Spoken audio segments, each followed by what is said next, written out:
Shadows clung to the mahogany walls of the Bellini townhouse music room, where a single chandelier dripped light like blood from a fresh wound over the gleaming Steinway. Rhiannon Rhea Bell, 24, and clad in her maid's black uniform, wiped the final smudge from the keys, her presence as overlooked as the dust she chased. 8 months in this viper's nest had taught her silence, funding her sparse life after dreams of conservatories crumbled. But tonight, after a dinner laced with threats, Don Riccardo Bellini eyed her with bored malice. "Play us something, Rhea," he drawled to his suited wolves, turning her into prey for their amusement. What she unleashed would not amuse it, would unravel empires. If you're already feeling the tension in that room, hit that like button and subscribe for more stories where the underdog flips the script. Drop a comment. Have you ever turned a joke into your moment? Let's build this community watch till the end for the full reversal. The room gleamed under the low-hanging lights as Rhea made her final sweeps, ensuring the surfaces shone for the men who treated the townhouse like a fortress. As she worked around the concert grand piano that dominated the space like a silent throne, she couldn't help but pause, her fingers brushing the cool ivory keys. The Steinway's ebony surface reflected the chandelier's glow like a dark mirror, and Rhea felt the familiar pull-a ache of what-ifs she'd buried under chores and caution. "Almost done here," Rhea murmured to herself, stepping back as the first wave of men entered, their suits tailored sharp as switchblades. Don Riccardo Bellini, the 8-year-old patriarch of the Bellini family, strode in last, his silver hair slicked back and his face etched with the calm authority of a man who'd buried rivals without a flicker. He wore a bespoke black suit that hung on his broad frame like armor, carrying the weight of decisions that turned boys into bosses. "Everything set, Rhea?" he asked, his voice a low rumble as he glanced at his gold cufflinks, the timepiece of a life measured in loyalties and ledgers. "Yes, sir, Mr. Bellini," Rhea replied, keeping her eyes down, the uniform's starched collar a reminder of her place. "The room's ready for your evening." Bellini nodded, checking the side table where a faded photo of his late mother sat beside a crystal decanter of aged scotch. Several capos and his underboss, Luca Bellini Riccardo's nephew, lean and watchful at 42, filtered in for the post-dinner unwind. Rhea knew their faces from months of silent service, hardened enforcers, whispered names in the kitchen, men whose shadows carried the scent of gun oil and old grudges. "You know, Rhea," Bellini said, a glint of amusement cutting through his fatigue as he gestured to the piano, "I've always wondered if the help has any tricks up those sleeves. You play at all?" Rhea's pulse quickened, her cheeks warming under the scrutiny. "A little, sir. Nothing worth hearing." Bellini's eyebrows arched with predatory interest. "Really? What kind of tune can you manage?" Before she could deflect, he turned to the room, his voice booming through the paneled walls like a verdict. "Gentlemen," he called, drawing chuckles from the circle of suits. "Seems our maid here's got some hidden notes. What say we let her entertain us before we wrap this up? A little something to lighten the night." A ripple of smirks spread through the men, amused, indulgent, the kind of laughter that masked sharper edges. Phones slipped from pockets, ready to capture the novelty. Rhea felt her stomach twist as the joke landed, heavy with the room's undercurrent of control. These weren't patrons at a gala. They were wolves in wool, and she was the lamb prodded for sport. "Mr. Bellini," Rhea said softly, her voice steady despite the knot in her throat. "I don't think that's appropriate. I'm here to clean, not perform."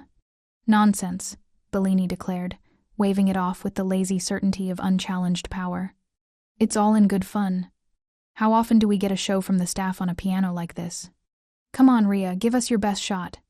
The capos laughed louder, a bodyguard muttering something crude about Maid's melody, and Rhea saw Luca lean back in his chair, his half-smile calculating, eyes flicking between her and his uncle. She scanned the expectant faces, condescending grins, the photo of Bellini's mother catching the light like a forgotten ghost, and felt the shift inside her. They saw her as invisible, a punchline to affirm their throne. But the keys called, a lifeline from foster homes and stolen church practices, from Professor Halverson's lessons that had cracked open a world before it slammed shut. "What would you like me to play?" Rhea asked, her tone even, heart pounding like a prelude's pulse. Bellini grinned, gesturing grandly to the bench. "Surprise us. Make it worth the room's time." Rhea walked to the piano, her apron brushing the wood as she set her dustcloth aside. She sat, adjusting the bench with practiced ease, hands hovering above the keys. For a breath, She let the memories flood back, the battered upright in a foster basement, the conservatory's roar cut short by scholarships lost and bills unpaid. This wasn't her stage, but it was hers now. She began with a measured, crystalline phrase, a Chopin-inflected prelude that sliced the smoke-filled air with conservatory polish. The first notes hung, pure and unyielding, transforming the room's smug hum into a held breath. Her fingers built the storm, voicing layered like thunder, dynamics swelling from whisper to roar as she wove into a daring fantasia on Casta Diva from Bellini's Norma, the aria threading through a haunting Calabrian lullaby. The melody twisted, personal and piercing, echoing the photo on the table, a mother's hum buried under decades of steel. The capo straightened, smirks fading to slack-jawed stares.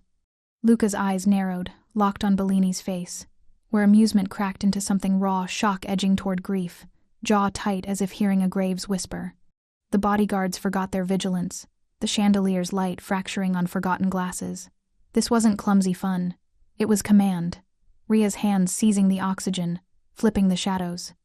As the final luminous chord faded, a held treble note like shattering glass silence gripped the room, profound and electric. For 3 beats no one stirred, the air thick with the inversion. Then Bellini clapped, slow and solitary, his hands breaking the spell before the room erupted in awkward, then fervent, applause that echoed off the panels like surrender. Ria rose, her uniform suddenly less a cage, face warm with the rush of reclaimed power. She met the eyes, now seeing her not Maid, but force. "Ria," Bellini said, stepping forward, his voice rough with unmasked awe, the Don's mask slipping like a seam in armor. Where did you learn to play like that?" Bellini leaned closer, the room's echoes fading as his gaze pierced hers, demanding the truth behind the notes. Ria hesitated, then spoke of her mother, an undocumented housekeeper who'd sung opera to chase away exhaustion, and the retired Professor Halvorsen, who'd found her in a church basement and taught her until his death stole the keys away. But as the capos murmured, Ria knew the real story ran deeper. Foster homes where pianos were refuges. A conservatory dream derailed by a world that demanded survival over symphonies. Ria met Bellini's gaze, the room's applause still humming in her ears like a distant storm. The capo's eyes bored into her, a mix of awe and unease. But she kept her voice level, threading the truth through the tension. "My mother taught me the basics," she said, glancing at the faded photo on the side table, the woman with kind eyes that mirrored the Don's own, softened by time. She was an undocumented housekeeper, sang opera arias while scrubbing floors to keep the exhaustion at bay. Casta Diva was her favorite, said it made the world feel less heavy. The words hung, pulling murmurs from the men. Luca's smile tightened, a predator scenting blood. Bellini nodded slowly, his face a map of Crack's grief flickering where command should reign. "And the lullaby? That Calabrian thread?" "From her, too," Ria continued, her hands clasping the apron's edge to steady the flood. "But the technique, that came later. A retired pianist, Professor Halvorsen, heard me messing around in a church basement one evening. He didn't laugh. He taught me, free of charge, until he passed." She didn't say the rest, not yet the foster homes that had scattered her like notes on a forgotten score, the conservatory corridors that had promised escape before finances and a sudden placement change slammed the door. The capos shifted, one muttering about hidden talents, but Ria's mind drifted back, the room blurring into memory. It started in the dim chill of a foster home basement in Brooklyn, age 12, where the upright piano sagged against mildewed walls like a discarded dream. Ria had snuck down after lights out, her small fingers picking out hymns from a tattered hymnal, the keys sticky with neglect. The notes were her armor against the shouting upstairs, the endless shuffle of caseworkers and strangers' rules. Music didn't judge the color of her skin or the gaps in her story. It just held. By 15, she'd found the church 2 blocks over, a brick relic with a basement practice room where the janitor turned a blind eye for a few bucks from her odd jobs. There, under fluorescent buzz, she'd hammer out scales until her hands blistered, Rachmaninoff voicings twisting through gospel chords like secrets.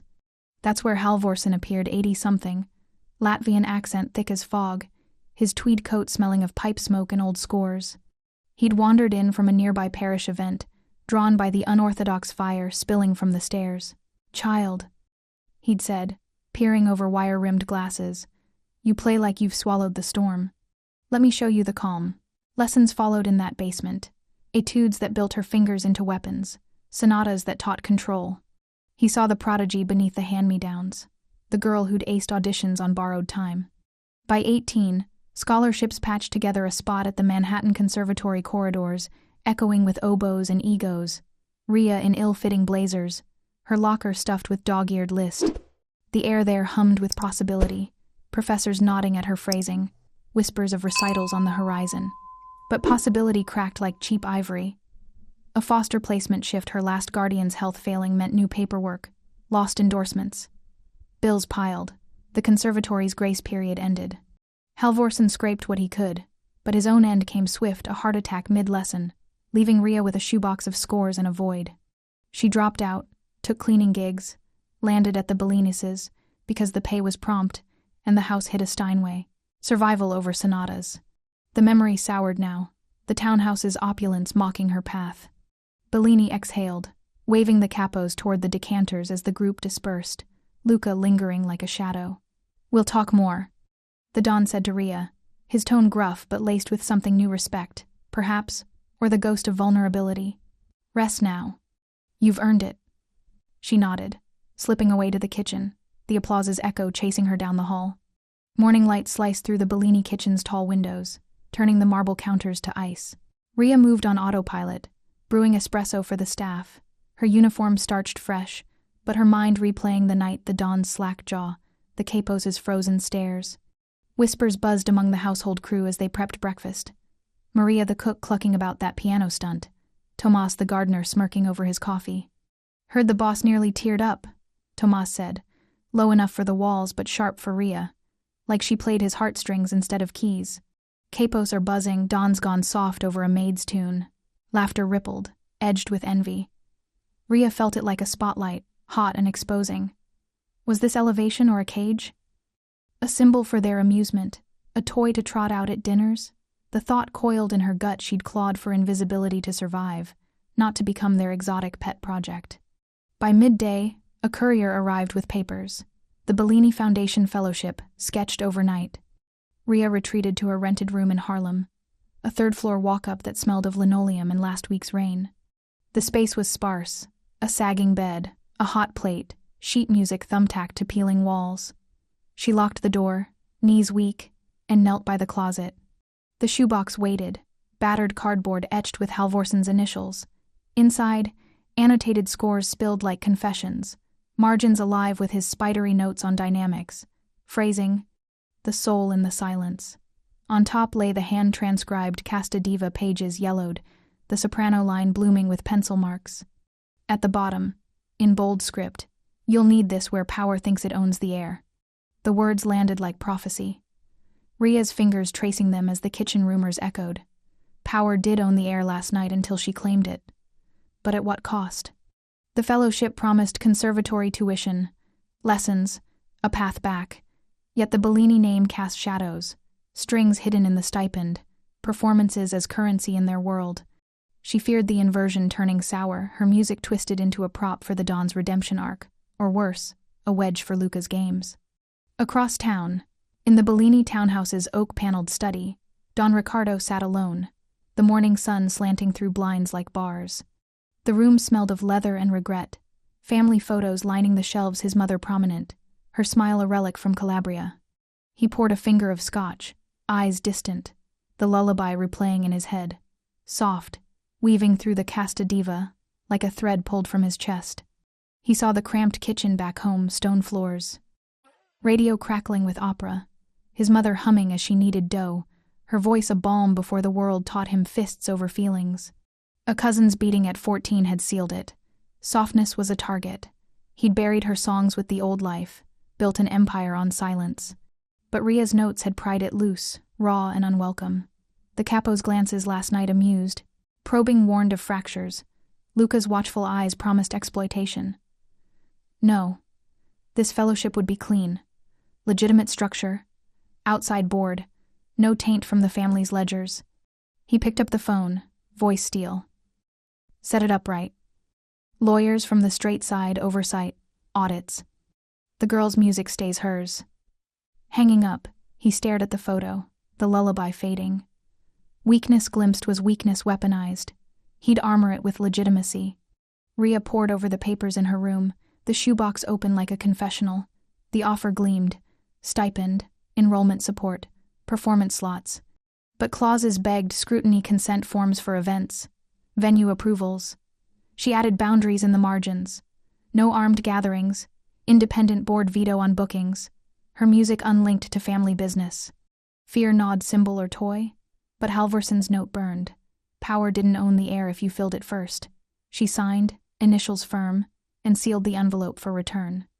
A step, not a surrender. Her phone buzzed as she stood, an unknown number flashing. The text, "They'll try to make your music carry messages." Attached, a low-res photo of the music room from last night, time-stamped midnight. But the angle was wrong.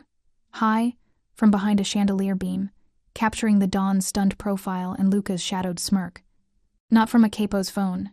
Someone else had watched, unseen. The frame tilted like a warning from the rafters. Rhea's breath caught, the shoebox note echoing. Power thought it owned the air, but eyes in the corners proved otherwise. Rhea stared at the phone screen, the low-res photo's grainy shadows twisting her gut. The angle from some hidden perch above the chandelier caught the room's frozen moment. Bellini's stunned profile, Luca's calculating lean, her own hands blurred mid-chord. "They'll try to make your music carry messages." The words slithered like a threat, anonymous and precise. She deleted the text, but the image burned in proof of eyes she'd never sensed, turning her performance into currency for unseen hands. Power didn't just own the air. It watched from the cracks. Shaking it off, Rhea tucked the phone away, the fellowship papers a fragile shield. The recital loomed in 2 weeks, a neutral venue, the Foundation's first outing. Neutral ground, but in the Bellinis' world, nothing stayed that way. The recital hall in Midtown Manhattan was a modest contrast to the townhouse's menace. High ceilings with simple recessed lights, rows of folding chairs for donors and press, no chandeliers to trap lightning. Rhea arrived early, her simple black dress a nod to the stage without the uniform's weight. Backstage, Luca greeted her with a warm clasp, too warm, his cologne sharp as a blade's edge. "You've got this, Rhea." The Don's proud keeps his distance to let it breathe. His smile didn't reach his eyes, but he handled logistics like a pro. Program notes, sound check, even a bottle of water with her name taped on. Credibility building, brick by brick. Rhea noted how the Foundation staff deferred to him, whispers of Luca's vision floating like smoke. Don Ricardo sat in the third row, incognito in a plain overcoat, his presence a distant anchor proud. Yes, but uneasy, gaze flicking to exits more than applause lines. Rhea caught his nod from the wings, a flicker of the man who'd clapped first, now armored in public restraint. The hall filled. Foundation backers, a smattering of critics, phones already glinting like eyes in the low light. She took the stage to polite murmurs, the Steinway's lid up like an open secret. The program was hers. Chopin's Nocturne in E-flat to ease the room, Debussy's Clair de Lune for its liquid shadows, closing with Halvorson's arrangement of Casta Diva, the aria braided with her own voicings, a subtle nod to the night that started it all. Her fingers settled, and the first note spilled Chopin's melody crystalline, pulling the audience from chatter to hush. Debussy followed, moonlight rippling through the hall, intervals speaking where words couldn't, resilience in the arpeggios, hidden depths in the pauses. Then Casta Diva, Halvorson's transcription blooming under her touch soprano line soaring, laced with the lullaby's echo. The aria's prayer twisted into power, her phrasing a quiet claim. Phones flashed, capturing the glow, chandeliers absent but their trapped lightning reborn in digital bursts. Applause crested as she bowed, genuine this time, the press row scribbling. A journalist cornered her post curtain, Rhiannon Bell, Rhea Bell, quite the echo with the Bellinis, destiny or design. Gossip fodder ignited. By intermission, murmurs rippled, Rhea Bell, the maid who tamed the dawn. Luca fielded it smoothly, crediting the Foundation, his warmth of veneer over the machinery. Back at her rented room that night, the viral wave hit. A shaky clip from the townhouse leaked, time-stamped exploded online, her fantasia unfurling, Bellini's face crumpling mid-smirk. Dawn goes soft, Maid's melody melts Mafia boss trended, views climbing into millions. Comments flooded. Civilizing influence Bellinis going legit, from allies spinning PR gold. But darker threads wove in encrypted channels Rhea glimpsed via a Foundation aide's shared screenshot. Rivals taunting, Bellini's aria for a black maid, soft spot for the Help Truce banquet bait. Music as currency, her notes buying headlines and grudges. The name Echo fueled it. Rhea Bell dubbed a superstitious sign by tabloids, old-timers in the crew seeing omens in the surname's clip. The next morning, Rhea crossed to the Bellini townhouse office, a sunlit annex off the kitchen where Foundation admin hummed. Luca was there, orchestrating calls, his desk piled with donor lists. "Clip's a hit," he said, sliding her a tablet with metrics. Don's thrilled quietly. "Keeps distance, but it's working." Don himself appeared briefly, nodding approval from the doorway, unease in his tight smile, proud of the clean shine, wary of the spotlight's glare. Rhea forced a nod, the anonymous photo nagging. Who leaked it? Luca's logistics charm felt too polished, gaining him ground as the family's artistic architect. Mid-meeting, a suited envoy slipped in veto from the rival Moretti crew, slick as oil, eyes hungry. "Beautiful program, Miss Bell," he said, voice honeyed venom. "Heard about your debut. The Morettis host a truce banquet next month, neutral, of course. We'd love you to play. Imagine, bridging families with that casta diva magic." The subtext reeked embarrass Bellini by poaching his pet project, turn her music into a taunt across enemy lines. Luca tensed beside her, warmth cracking. Don, lingering in the hall, went still. Rhea's choice crystallized, intervals of the aria echoing in her mind, language of refusal. "Thank you, Mr. Moretti," she said evenly, meeting his gaze. "But my performances stay with the Foundation. No banquets, no bridges I don't choose." The room chilled, Vito's smile thinned, a nod masking retreat. Luca exhaled, praising her poise a beat too late, but Rhea felt the ripple decline as defiance, her agency a note held against the score. Consequences chased swift. Hours later her phone rang. The conservatory dean's office, voice clipped. "Miss Bell, we're reviewing your fellowship scholarship sudden audit. External pressures. Need to verify funding sources." Rhea's blood iced. Rivals' reach snaking outside spheres. The Morettis' taunt turning to throttle. Music carrying messages. Indeed her no, echoing as leverage. She hung up. The Foundation's independence, a paper shield against the storm. That evening, alone in her room, Rhea pulled Halvorsen's Casta Diva from the shoebox, the score's edges frayed like nerves. Tracing the crescendo, marking a fortissimo swell, she flipped to the back. There, faint under the staff, a penciled cipher. Intervals clustered not in melody, but pattern thirds, fifths, octaves mapping to letters, a hidden code woven into the prayer. Her breath hitched. Halvorsen's secrets, intervals as language, waiting for the right reader. In a world of whispers, this was her counterpoint. We're right at the edge of that stunned silence. Imagine being in the room. Pause here if you need to catch your breath, then smash subscribe and turn on notifications so you don't miss the twists ahead. Comment below. What piece would you play to shut down a room like that? Keep watching for how Rhea's music starts cracking the Mafia's armor. Rhea traced the cipher's intervals on the score's back, her finger hovering over the clustered notes, third up, fifth down, octave leap like a secret staff hidden in plain sight. In the dim light of her rented room, she mapped them to letters, pencil scratching tentative lines. LISTEN, FORTHEROOM,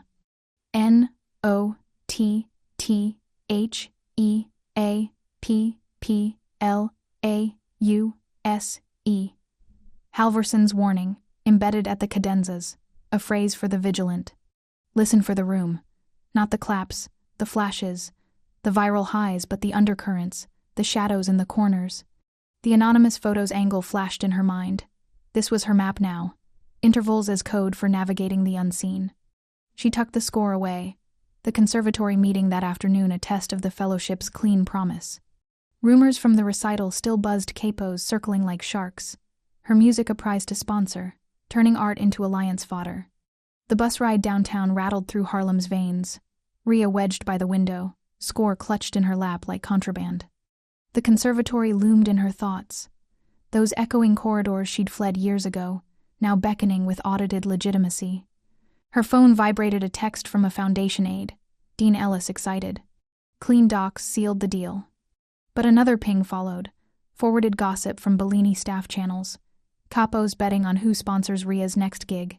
Vito's out, but Marco's pushing hard. Dawn's soft spot? Competition brewing. Her performances as currency in their power plays. Ria deleted it, jaw tight. The cipher whispered, "Listen for the bids beneath the bows." The dean's office was a sunlit nook off the main hall, shelves groaning with scores and busts of composers, the air scented with polished wood and fresh rosin. Dr. Ellis, mid-50s with wire glasses and a tweed vest, rose to greet her, his handshake firm but kind. "Miss Belria, we've reviewed the foundation's structure. Impeccable. Independent board, audited funds, no entanglements. It's rare in these circles." He gestured to the papers on his desk, stamped approvals gleaming. "Your talent's the draw, but this legitimacy? It values the art over the noise. Scholarship's yours, full ride, starting fall." Ria's shoulders eased a fraction, the dean's sympathy a balm against the rival's reach. "No strings? The Bellini name, it carries weight." Ellis nodded, eyes sharp. "We value the clean break. Play for the music, not the myth. But watch the edges, philanthropy can blur lines." He slid the enrollment forms across, her signature sealing a path back. As she left, the corridors hummed with practice scales, a ghost of her old life. The cipher's phrase echoed, not the applause. This was the room's quiet approval, not the viral storm. The return bus lurched through traffic. Ria's mind-mapping cadenzas how to embed the code in future sets, signals for security or escape. Her phone lit again. Luca. Voice message. "Recital feedback's gold. Meet at the townhouse? Dawn wants boundaries set." Rumors swirled in the background chatter of passengers overheard snippets about that Bellini Maid from a tabloid-toting commuter, but she tuned them out, focusing on the decision. No more blind spots. Weapons out, rooms vetted. Her map demanded it. Luca gripped the wheel of his black sedan, weaving through the city's underbelly, the engine's purr matching his thoughts.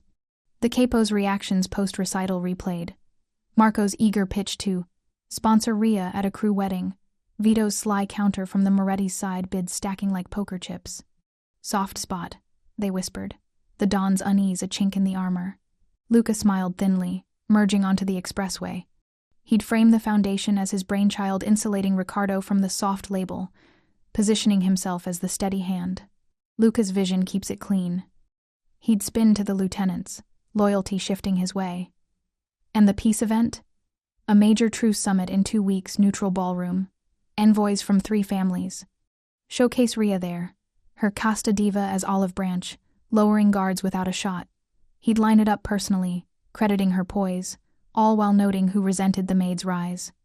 The cologne in his car, sandalwood and leather, lingered, a signature for the moves ahead. Ria texted Luca back. Agreed. Boundaries first.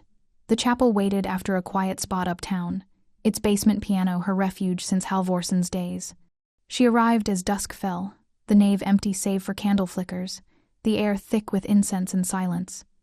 The instrument hid in the alcove, an old upright, scarred but true.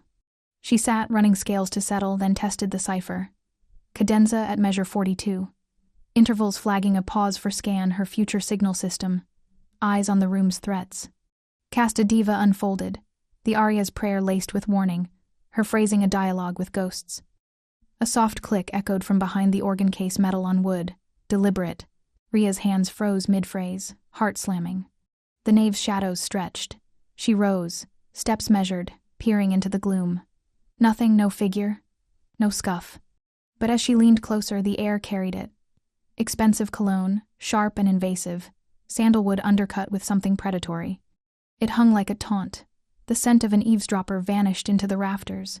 Ria backed away, the cipher's words burning. Listen for the room. The click, the smell, they were the room's whisper, mapping a hunter she couldn't yet name. Rain lashed the tall windows of Don Ricardo Bellini's private library, streaks blurring the city lights into smeared halos beyond the townhouse walls. Late evening shadows pooled in the corners. The room a sanctuary of oiled oak shelves and leather-bound volumes, artifacts of a life built on control. Framed photos dotted the mantel. His mother in a faded Calabrian kitchen, apron dusted with flour, her smile soft against the stone. A young Ricardo, wide-eyed at her knee, before the world sharpened him.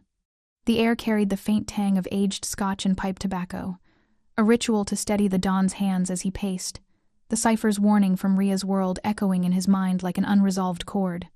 The chapel eavesdropper Luca had dismissed it as overzealous security, but Ricardo sensed the fracture widening. Softness exposed was a blade waiting to turn. Tonight he'd mend what he could, invite the girl here to draw lines before the truce banquet swallowed them all. The door creaked open at 8 sharp. Ria entered, her coat shedding rain like doubts, simple dress beneath hinting at the stage without apology. Luca followed a step behind, ever the shadow-warm smile masking the ledger in his eyes. "She's here, uncle," he said, gesturing her to the wingback chair by the fire. Ricardo nodded, waving Luca to the sideboard for drinks, his gaze locking on Ria. She sat poised, hands folded, the maid's deference gone but caution etched in her posture like a performer scanning the hall for traps. "Ria," Ricardo began, sinking into the opposite chair, the leather creaking under his weight. Rain drummed a staccato rhythm, underscoring the words he rarely spoke. That night, the joke. It was cruelty, plain. Meant to remind everyone of their place, yours, mine. I apologize. No place for it in this house. The admission hung, foreign on his tongue. Apologies were for the weak, but her music had stripped that illusion.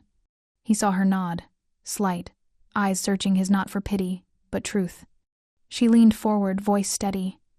"Apology noted, Don Bellini." But words don't erase the room's eyes. He exhaled, glancing at the mantel photo, his mother's face, humming Casta Diva over dough, the aria a thread from their cramped flat where opera crackled from a battered radio. "That aria, you pulled it from me like a vein. My mother sang it, scales and all, while the world outside was fists and hunger. Taught me beauty in the grind." His voice roughened, the rain's lash mirroring the memory. "But at 14, a cousin beat it out of me, called me soft for humming along. Blood on the stones, lesson carved deep. Bury the tenderness, or it buries you. I did, built this, a sweep of the hand encompassing the empire on steel. Not songs. Your performance. It cracked the seal. The lullaby wove in, her voice in your fingers. I heard the boy I buried." Ria's eyes softened, not with sympathy, but recognition. The genuine respect in his raw edges, a man wrestling ghosts she'd only glimpsed. "Music does that," she said quietly. "Uncovers what power hides, but it can't be a weapon for you or against." Ricardo nodded, the fire's glow catching the lines on his face. "The foundation stays untainted. I told the lawyers. Clean ledgers, outside eyes. No dirty strings." He paused, the confession rising like bile. "That dinner before your show?" Negotiations soured Moretti's pushing boundaries. "I was set to order a message, violent and final. But your notes, they stayed my hand. Softness, maybe. Or sense." Luca shifted at the sideboard, pouring scotch with measured calm, but Ricardo caught the flicker, his nephew filing it away. Luca stepped forward then, glass in hand, voice smooth as oiled hinges. "Uncle's right, the foundation's our bridge. And this truce banquet? Art lowers guns, Ria. Neutral ground, envoys from Morettis, our allies. Your Casta Diva could seal peace symbol of the new Bellinis."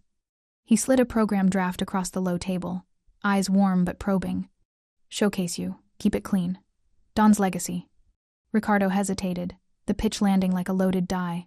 Peace-tempted truce could staunch the blood flow, but Ria's music as bait? The stakes twisted. Restoration or ruin, her on a stage ringed by wolves, humiliation a breath from harm. Rain battered harder, as if protesting. "It's a risk," he said, voice low. "But perhaps." Ria straightened, her response cutting the pause like a cadenza. "If I play, conditions in writing, no weapons present, metal detectors at every door. Independent security, not your men.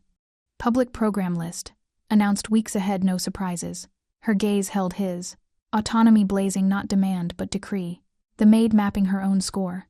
Ricardo saw it then. The respect mirrored back, her will a counterpoint to his empire. No toy, this one. A force that bent without breaking. He recognized the steel in her, the same that had forged him minus the scars. "Agreed," he said, signaling Luca for the papers. They drafted on the spot clauses etched in ink, boundaries like bar lines. Ria signed first, her pen firm. Ricardo followed, the contract a fragile truce within a truce. Luca witnessed, his smile approving, but the room felt heavier, the rain's whisper warning of leaks. As Ria rose to leave, the mantle photo caught her eye, the mother's smile, an aria unspoken. "Thank you," she said, meeting Ricardo's gaze. "For seeing the music, not the symbol." He nodded, the emotional turn settling like a resolved chord, respect earned, autonomy acknowledged. "Go careful, the world's not kind to softness." Luca escorted her out, the door clicking shut. Ricardo poured another scotch, staring into the storm-lashed window, the confession's weight lingering. Peace or peril, her notes the hinge. Hours later, as the rain eased to drizzle, a courier's knock echoed at the townhouse gate. The envelope was plain, sealed wax, addressed to Ria in precise script. Inside, when a staffer passed it on, a single sheet of music paper, blank staves mocking emptiness. But the scent clung expensive. Cologne, sandalwood sharp and predatory. Scrawled across the center, in blood-red ink, Encore.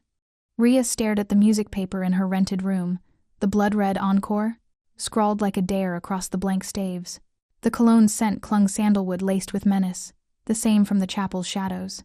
She crumpled it, pulse racing, but the cipher's map burned in her mind. Listen for the room. This was the room whispering, a taunt from the unseen. The truce banquet loomed in days, conditions inked but fragile. No weapons, metal detectors, independent security, yet the envelope mocked it all. Ria smoothed the paper, tracing intervals in the margins, designing her program like armor. Halverson's code embedded. Cadenza at measure 28 for a blind spot sweep of the balcony. A held minor third at 52 to signal the wings. Her music, intervals as language, would cue the guards without a word. Power thought it owned the air. She'd fill it with signals only she controlled. The ballroom at the neutral Midtown Hotel hummed with restrained opulence. Chandeliers overhead vibrating like distant thunder, their crystals trapping light in fractured prisms. Men in dark suits encircled the grand piano like sentinels, Bellini capos on one side, Moretti envoys on the other. Truce etched in tense nods and averted eyes. Don Ricardo stood at the periphery, overcoat unbuttoned, his face a mask of calculated calm. Luca mingled seamlessly, warm handshakes buying time.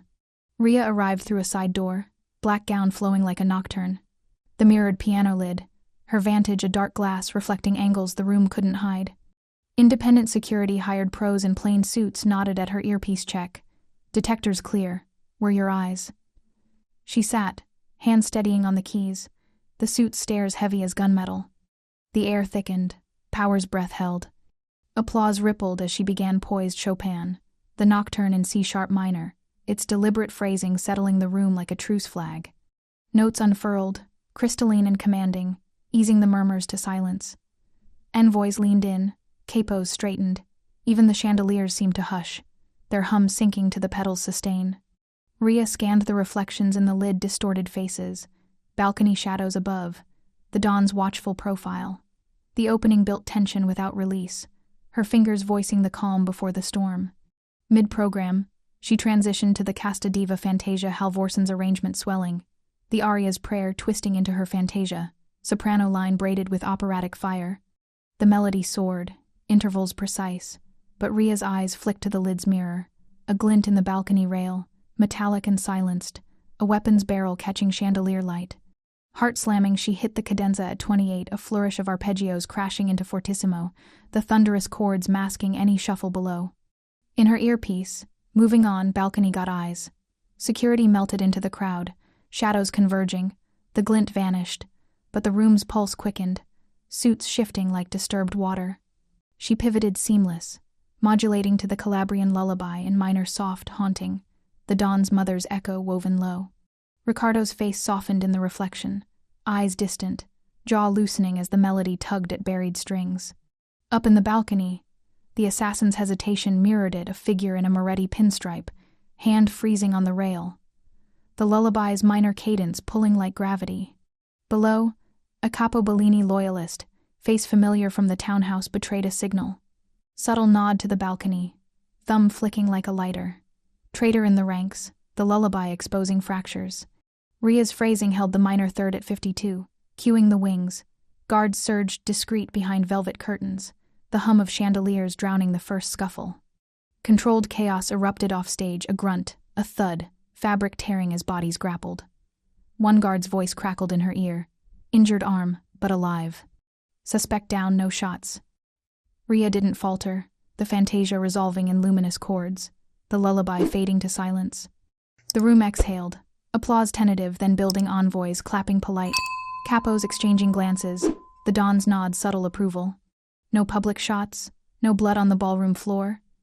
The mirrored lid showed cleared angles, the glint gone. Official story spun swift. False alarm, overzealous security at a high-stakes truce. Luca took the mic post-bow, voice smooth. A night of harmony thanks to Rhea's grace. Handshakes followed. Toasts to peace. The Don pulling her aside briefly. You held the air. But unofficial whispers slithered someone used her set as cover. The scuffle, a message within the melody. The traitor's signal, a crack in the Bellini wall. Rhea's earpiece confirmed. Silenced pistol seized, Moretti markings. But the capo's nod pointed inward. Music as currency, her program the unwitting vault. In the dressing room, a dim alcove off the hall, Rhea slipped away, gown pooling as she sank into a chair, adrenaline ebbing. The door clicked open. Luca entered, immaculate in his tux, tie straight as a blade. The cologne hit first sandalwood sharp, unmistakable, matching the envelope, the chapel, the shadows. Revelation iced her veins, his scent woven through the threats. Well played, he said, too smooth, leaning against the vanity with that warm smile. The pivot to the lullaby brilliant. Kept the piece without a bullet. His eyes held hers, probing. Next time, don't improvise without telling me. Rhea met his gaze, the cipher's warning thrumming. Listen for the room, orchestrated test, or anticipated shadow. The cologne lingered, answerless. Rhea's gaze locked on Luca's in the dressing room's dim mirror. The cologne's sandalwood bite confirming the shadows, the chapel click. The blood-red encore? His words hung. Next time, don't improvise. The revelation twisted like a dissonant chord. His scent marked the threats. But was it orchestration or mere anticipation? Leverage or loyalty? She forced a nod, voice even. Noted. Good night, Luca. He lingered a beat, smile unwavering, then slipped out, the door's click echoing her pulse. Art as sword, she thought, pocketing the score her signals had shielded the room, but the knife's edge pressed closer. The Foundation's safe apartment in Chelsea was a bland fortress. Neutral walls, a single window barred against the night, overseen by counsel's discreet checks. Rhea arrived post-banquet under escort, the truce's fragile peace already fraying in her newsfeed. Online attacks swarmed. Bellini image laundering Maid's melody masks mob money? Splashed across forums, the viral clip twisted into proof of laundering, her Casta Diva a prop for the Don's redemption. Allies countered weakly, civilizing the family, but rivals amplified. Encrypted leaks blaming Bellini's for a warehouse blaze in Queens. Moretti storage gutted by flames, whispers of retaliation. Bellini's softness starts fires, one post sneered. Rhea scrolled, gut churning her music. Once a shield, now leverage in the blaze. The cipher urged, listen for the room. This digital din was the roar, drowning subtler knives. Rain hammered the city as Luca's text arrived next morning. Need to talk. Safe spot yours. She prepped the phone's recorder, app hidden, agency her quiet sword. He pulled up outside in his black sedan, wipers slashing the downpour, and entered dripping, cologne cutting the apartment's stale air. The council had cleared out, leaving them alone in the sparse living room couch, coffee table, a potted fern wilting like trust. Rhea. Luca started, shedding his coat with that warm efficiency, settling across from her. Last night your composure was steel. The pivot, the signals. You held the truce together. Don's grateful. His praise landed smooth, eyes appraising, but the cologne's edge sharpened the subtext. She nodded, hands clasped to mask the recording's hum. It was the program, clean, as agreed. He leaned forward, smile broadening. Exactly. That's why the charity gala next City Hall fundraiser, big donors, press, feature you headlining the Bellini Fantasia premiere. Its protection for the Don shows the Foundation's reach, insulates him from the warehouse noise. Art lowers walls, remember? Your set could crown it, prove the family's evolved. The pitch gleamed, but Rhea heard the coronation beneath. his consolidation, Capo's loyalties tilting his way, the gala a stage for his ascent. Loyalty framed as leverage, her notes the bait. "No," Rhea said, voice level, the refusal a cadenza's resolve. "Not without boundaries I set, and not if it's your spotlight, Luca." His smile hardened, the warmth cracking like thin ice eyes narrowing, cologne thickening the air. "My spotlight? This protects Uncle Ricardo. The attacks online, the fire Morettus circling. Play, and you shield him. Refuse." He paused, leaning back, the threat veiled in silk. "Staff who forget gratitude find doors closing. Tomas in the garden, Maria in the kitchen, they rely on the house's grace. Small things shifts cut, whispers spread. You wouldn't want that on your conscience, Rhea. The dawn's soft now, others aren't." The words landed like a minor keys drop, loyalty's leash tightening. Rhea's pulse raced, but she held his gaze, the recording capturing every inflection. "Gratitude doesn't mean chains. I'll play for the music, not your game." Luca rose, smile a ghost. "Think it over. For the family." He shrugged on his coat, the rain's patter resuming as he exited, car door slamming into the storm. Alone, Rhea exhaled, encrypting the audio timestamps, his voice clear as a solo line. She forwarded it to the Don's lawyer in the foundation board chair. Evidence. Boundaries holding. Art as shield, the file her counter-leverage. But the weight pressed Luca's hints at staff harm, the cologne's persistent taunt. Was the Don blind to his nephew's knife? Night fell heavy. Rhea slipped to the church nave, rain sluicing the stained glass into blurred saints. The pews stood empty, the air cool with wax and echo, her refuge since foster days. She sank at the upright, fingers tentative on the keys, halting phrases spilling, Chopin's fragments breaking into sobs. The breakdown came raw, tears for the warehouse's smoke, the online venom, Luca's veiled blade. Why me? The notes faltered, minor chords weeping, the fear symbol turned target, agency fraying.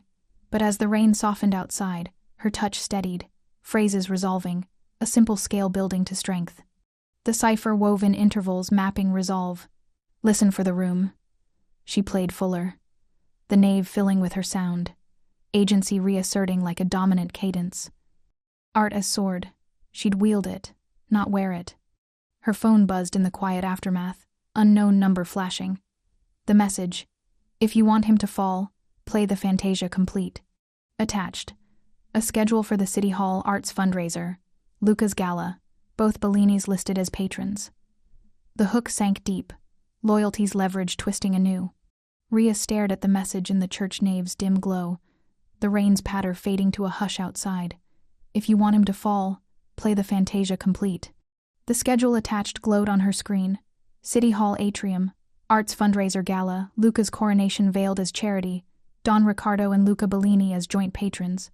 Him, Luca, the nephew with the cologne's shadow, or the Don whose softness cracked empires. The hook twisted, leverage's final pull, but Rhea's resolve hardened like a dominant seventh. Art as sword and shield.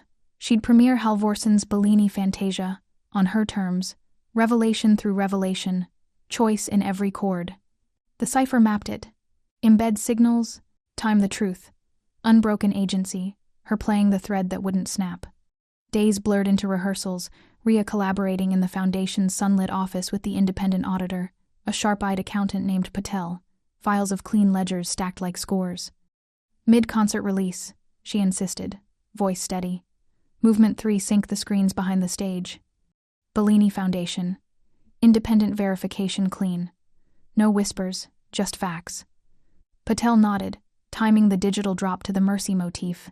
Her music, the veil lifted. The Fantasia's architecture took shape. Halvorsen's unfinished sketch, completed in her hands 3 movements weaving the Bellini legacy. Her origins, the night's genesis. Childhood innocence. Power's hammer. Mercy's grace. The anonymous sender's dare? She'd play it complete, but for truth, not fall. The gala loomed public and press-heavy, live-streamed under the civic skylight her stage, her signals.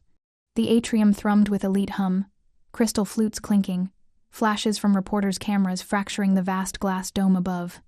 The Steinway gleamed center stage, black and unyielding under the skylight's diffuse glow, rows of velvet seats filled with donors, critics, and suited figures, Bellini allies mingling warily with city officials. Don Ricardo sat front row, silver hair catching the light, his face composed but eyes scanning the crowd like old habits.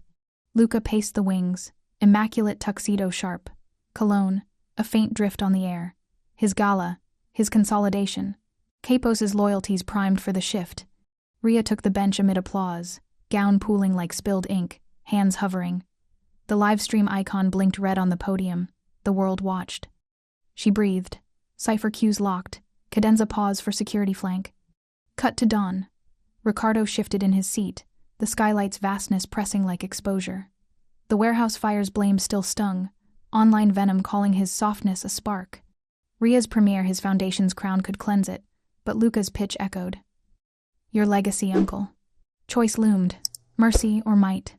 Movement, I began. Childhood.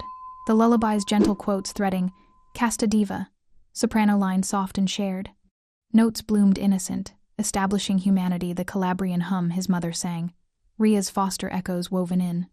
The audience leaned in, murmurs fading to reverence. Ria's face serene in the skylight's wash, fingers voicing the shared cradle of loss and light. Cut to Luca. He watched from the side, fidgeting with his cuff a tell under the calm. The movement tugged, too tender.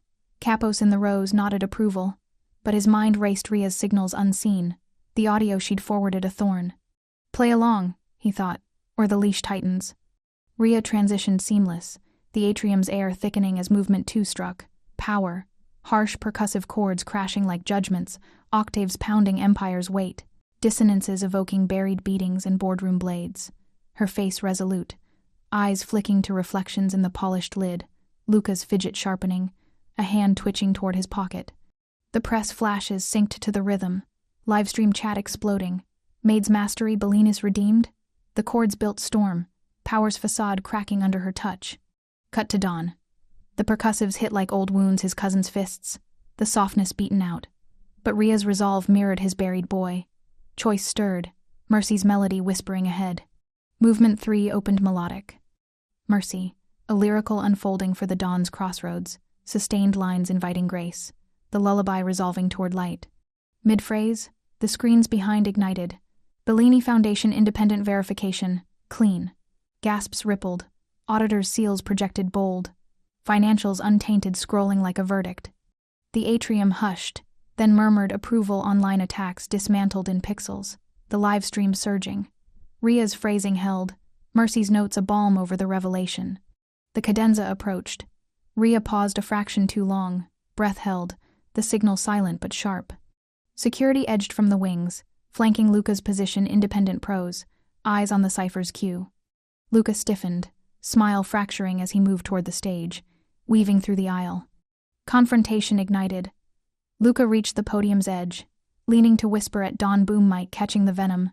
Softness kills kings. Ricardo's reply low, steel-edged. So does envy. Chaos bloomed among Luca's loyalists, in the rear scuffle erupting, chairs scraping as one drew a compact pistol, barrel glinting under the skylight. Security intercepted swift, a tackle thudding to marble. The shot cracked wild, splintering a column but missing the stage, ricochet swallowed by the dome. Ria did not stop. Her hands flew unbroken, the cadenza resolving into the fantasia's climax, harsh power yielding to Mercy's swell. Sirens wailed distant, but the final cadence engulfed them, a single unbroken line of melody, sustained and soaring, steadying the room. Gasps turned to held breath, the notes weaving revelation and choice. Luca's fall exposed, the dawn's mercy chosen. The last chord hung, luminous under the skylight, agency in every vibration. Applause thundered, tentative, then fervent. Police surged in, detaining 2 of Luca's men mid-aisle, cuffs clicking like rests. Luca slipped away in the confusion shadow through a side exit, Cologne's ghost lingering. Dawn rose pale, face ashen but unbowed, bowing first to the audience, gratitude for the cleanse, then to Ria, a nod heavy with respect. The live stream captured it all, Fantasia complete, her playing the unbroken thread. Weeks after the atrium's chaos, the city exhaled into autumn chill, but the whispers lingered like unresolved arpeggios. Ria sat in the Foundation office, a brighter space now, sunlight slanting through blinds onto stacks of finalized audits, scrolling headlines on her laptop. Luca had vanished into the underbelly, indicted in absentia on conspiracy charges, his cologne-scented empire crumbling. Several loyalists flipped swift. Marco the capo, who'd signaled the balcony assassin, testified for immunity. Tomas from the garden staff spilled on Luca's protection pitches. The warehouse fire traced back to his provocations, a bid to frame the Morettis and consolidate power. Online venom shifted. Maid's melody topples underboss trended, her Fantasia recast as the night's true weapon. The city buzzed at newspaper kiosks. Tabloids splashed the shot-cracked marble. Captions hailing music outplays violence. Rhea closed the tab, the cipher's echo steadying her. Listen for the room. The roar had quieted, but the hum persisted. Don Ricardo's moves rippled outward.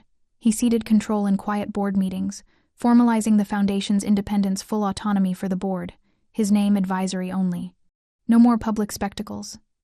The patriarch stepped back, sightings rare, his townhouse quieter, shadows thinned.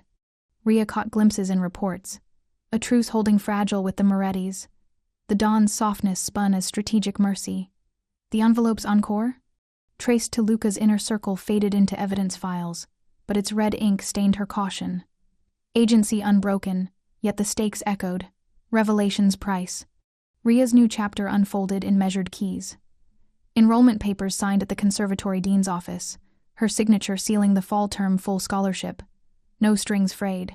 The halls welcomed her back, corridors alive with oboes and laughter, the air thick with rosin and hope's sharp tang.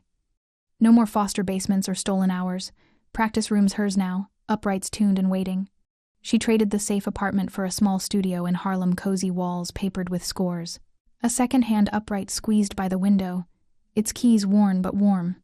Mornings blurred into etudes, afternoons mapping cadenzas. The cipher evolved, intervals her private lexicon for the world's blind spots. The Bellini name echoed in interviews, Rhea Bell, the echo that rang true, but she played for the notes, not the myth. The student recital capped the semester's arc. A modest hall in the conservatory's east wing, wooden seats creaking under families and faculty, the air humming with anticipation. Rhea took the stage third, program simple. Chopin Prelude, Debussy Arabesque, closing with Halvorson's Bellini Fantasia, her premiere complete, now with a new coda of her own devising. The Steinway gleamed under spotlights, lit up like an invitation. She sat, hands settling, the audience a blur of faces, peers nodding, a smattering of press in the back.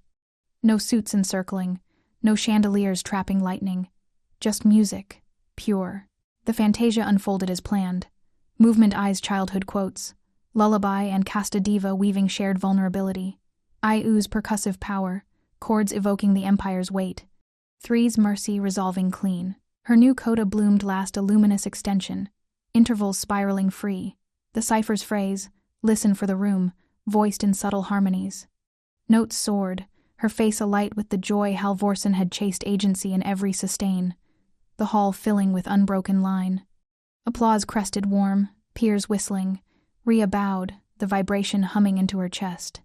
In the back row, incognito under a wool cap and overcoat, Don Ricardo sat shadowed, face half lit by the exit sign. He'd slipped in late, the recital a quiet pilgrimage, no entourage, just the pull of that lullaby fragment in the first movement. It tugged again, his mother's hum in the Calabrian kitchen, the softness he'd buried, now a choice reclaimed. Rhea's coda her own, not his legacy, struck deepest, intervals speaking autonomy he recognized.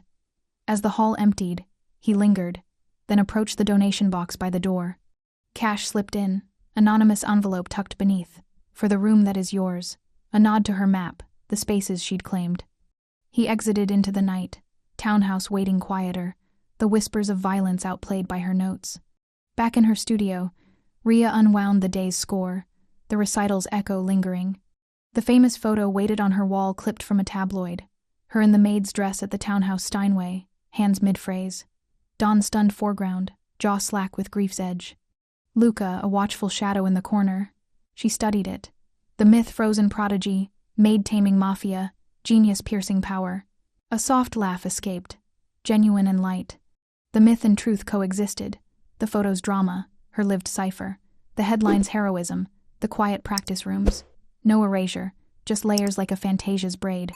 Closing images from Dawn, In the Bellini townhouse, quieter now, Riccardo poured scotch by the library window, rain long gone but memories patter steady.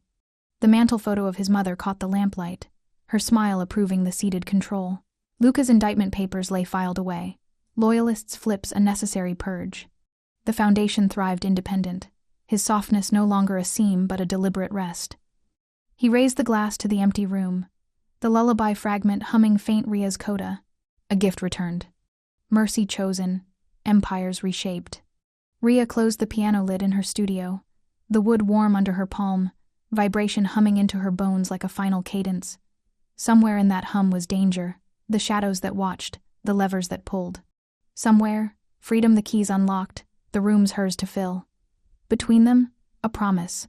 Play truly enough, and even men who own whole rooms will listen. And there it is, Ria's notes echoing beyond the room, proving genius outlives power plays. If this tale of hidden talent and quiet rebellion moved you, give it a thumbs up, subscribe for more thrilling underdog stories, and comment where you're watching from. New York? London? Let's hear it. Don't forget to click that next video on your screen for another twisty narrative. Thanks for joining the journey. Play on.